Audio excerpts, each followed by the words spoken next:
The program itself can be found on Steam. Unfortunately, it's not a free program, but the price is extremely reasonable at $5.89. It also could not be easier to use. Since we're only going to be looking at FrameGen in this video, we're going to ignore the left side and focus on the tab called Frame Generation. There'll be an option that lets you choose between the different versions of the FrameGen. As recorded in this video, the latest one is 3.0, but you should choose the latest version available to you at the time. The first option dictates how many frames are going to be generated. 2x means essentially that your frame rate will double, so if you set it to 2x and your game is running at 60 FPS, you'll end up with 120 FPS. The more that you bump up this setting, the more frame rate that you'll get, but it also means that the more fake frames there are than real frames.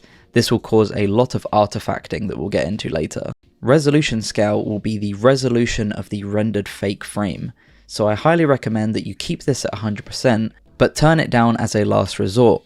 This program can be performance heavy sometimes, but I would recommend doing other methods to get more frames rather than turning down the resolution scale, as it can look pretty bad. Inside the rendering tab, HDR support should be turned on if your game or your monitor are outputting HDR of course, and G-Sync as well if you have that enabled. My monitor does support HDR, but I leave it off all of the time, so I'm going to leave it off here, and I also have G-Sync enabled, so I'll enable that option.